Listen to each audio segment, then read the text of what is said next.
مفتی صاحب بندہ کون سے فرقے کو فالو کرے، بریلوی، اہل حدیث یا دیوبندی؟ یہ کئی بار اس کا جواب دے چکا ہوں. کسی فرقے کو فالو نہ کرو، اس اسلام کو فالو کرو کہ جب بر صغیر میں اسلام آیا تھا تو کوئی فرقہ نہیں تھا. جو اسلام آیا تھا اس اسلام کو فالو کرو. وہ کون سا اسلام آیا تھا وہ میں آپ کی خدمت میں پیش کر دیتا ہوں. دیکھو ہوا یہ ہے، عبداللہ بن مسعود گئے کوفہ. حضرت عمر نے عبداللہ بن مسعود کو کہاں بھیجا؟ کوفہ بھیجا.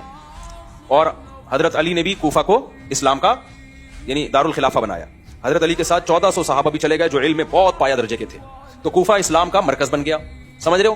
لہذا حدیث سب سے زیادہ کہاں سے پھیلی؟ کوفہ سے. بخاری مسلم کے راویوں میں کوفہ کے راوی سب سے زیادہ. قرآن جس قرات پہ ہم پڑھتے ہیں وہ بھی کوفہ کی قرات.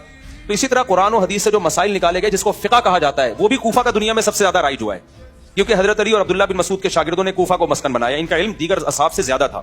تو پھر عبداللہ بن مسعود کے جو فتاوا تھے، علامہ ابن تیمیہ نے لکھا ہے جس طرح عبداللہ بن مسعود اور ان کے شاگردوں کے فتوے یعنی ان کی جو فقہی آراء ہیں وہ دنیا میں جتنی شہرت ان کو ملی ہے اتنی کسی کو نہیں ملی. تو عبداللہ بن مسعود کے شاگردوں کے بہت سارے شاگردوں میں جو سب سے اہم ترین شاگرد تھے وہ حضرت علقمہ اور اسود تھے. سمجھ رہے؟ جو عبداللہ بن مسعود کے نائب تھے. سارا علم وہاں ٹرانسفر ہوا. پھر علقمہ اور اسود کے نائب تھے ابراہیم نخعی. تو سارا علم کہاں ٹرانسفر ہوا؟ ابھی تک یہ مسائل ریٹن فارم میں نہیں تھے. قرآن و حدیث سے مسائل نکلے ہوئے تھے، زبانی تھے، ریٹن فارم میں نہیں تھے. جیسے حدیثیں بھی ریٹن فارم میں بعد میں مرتب ہوئی ہیں نا، پہلے صرف زبانی چلتی تھی. کچھ کتابیں تو لکھی گئی لیکن پراپر وے میں کتابیں تو بعد میں لکھی گئی ہیں. تو فقہ بھی ایسا ہی ہے. تو پھر حضرت ابراہیم نخعی جو امام بخاری جن کا نام بڑے احترام سے لیتے ہیں، بڑے تابعین میں بہت بڑے تابعی گزرے، ان کے درجنوں شاگردوں میں سب سے جو سینئر شاگرد تھے وہ حماد الکوفی تھے. تو یہ فقہ ٹرانسفر کہاں ہوا؟ پھر حماد الکوفی کو لوگوں نے امام بنایا. پھر حماد الکوفی کے درجنوں شاگردوں میں جو سب سے اعلیٰ درجے کے شاگرد تھے وہ امام ابو حنیفہ. تو وہی جو حضرت علی اور عبداللہ بن مسعود سے چلتا ہوا فقہ آیا وہ کہاں آ گیا؟ امام ابو حنیفہ کے پاس.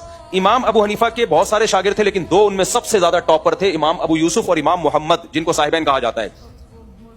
تو جب ان تک آیا نا یہ فقہ تو انہوں نے کہا کہ اس کو ریٹن فارم میں آ جانا چاہیے تاکہ مرتب ہو. اسلامی حکومتیں پھیل رہی ہیں، لا جب تک ریٹن میں نہیں ہوتا تو وہ ایک مضبوط نہیں ہوتا. تو امام محمد نے 6 کتابیں لکھی. یہ بات کر رہا ہوں میں تقریباً 1200 سال پرانی. وہ 6 کتابیں کیا تھیں؟ سیر صغیر، سیر کبیر، جامع صغیر، جامع کبیر، المقصود، الزیادات. یہ 6 کتابیں لکھی جو آج بھی ملتی ہیں، لائبریریوں میں موجود ہیں. ان 6 کتابوں سے وہ اسلامی فقہ جو نبی سے چلتا ہوا عبداللہ بن مسعود، حضرت علی اور پھر علقمہ اور اسود اور ان کے واسطے سے ہوتا ہوا ابراہیم نخعی، پھر حماد الکوفی، پھر امام حنیفہ تک آیا. اور امام محمد نے یہ 6 کتابیں لکھ کے اس کو ریٹن فارم میں مرتب کر دیا. تو دنیا میں سب سے زیادہ پھر اسی کو فالو کیا گیا. پھر جب اسلام دنیا میں گیا تو کوفہ کے مجاہدین دنیا میں سب سے زیادہ پھیلے ہیں. وہی مجاہدین بر صغیر میں آئے. سمجھ رہے ہو کہ نہیں سمجھ رہے؟ وہی مجاہدین کہاں آئے؟ محمد بن قاسم آیا، پھر دیگر لوگ آتے آتے علاقے فتح ہوتے ہوتے سندھ فتح ہوا، پنجاب، کے میں افغانستان کے راستے اسلام آیا. وہی افغانستان گئے، کابل. تو ہوتے ہوتے ہوتے ہوتے افغانستان میں تو حضرت عثمان کے دور میں کابل فتح ہو چکا تھا.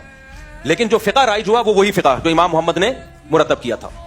اس وقت سے وہی فقہ چلتا ہوا آ رہا ہے. اس فقہ کو فقہ حنفی کہا جاتا تھا اس لیے کہ اس کے مرتب کرنے والے کون تھے؟ امام ابو حنیفہ.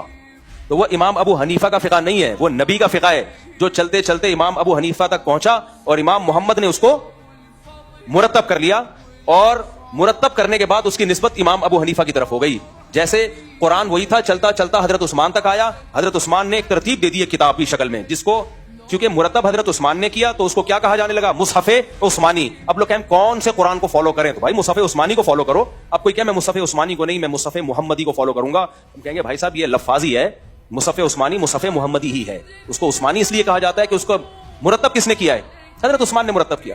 اب کوئی کہ میں بخاری کو فالو نہیں کروں گا، میں نبی کی کتاب کو فالو کروں گا. ہم کہیں گے بھائی امام بخاری نے نبی کی حدیثوں کو جمع کیا اس لیے اس کو بخاری کا نام دے دیا گیا ہے، وہ محمدی حدیثیں. تو یہ جو فقہ آیا بر صغیر میں بھائی جب سے اسلام بر صغیر میں آیا ہے نا اسی کو فالو کیا جا رہا ہے. اب جو اس سے ہٹے گا وہ فرقہ واریت کی بنیاد رکھ رہا ہے کہ امت میں توڑ کیوں پیدا کر رہے ہو. سمجھ میں آ رہی ہے بات کہ نہیں آ رہی ہے؟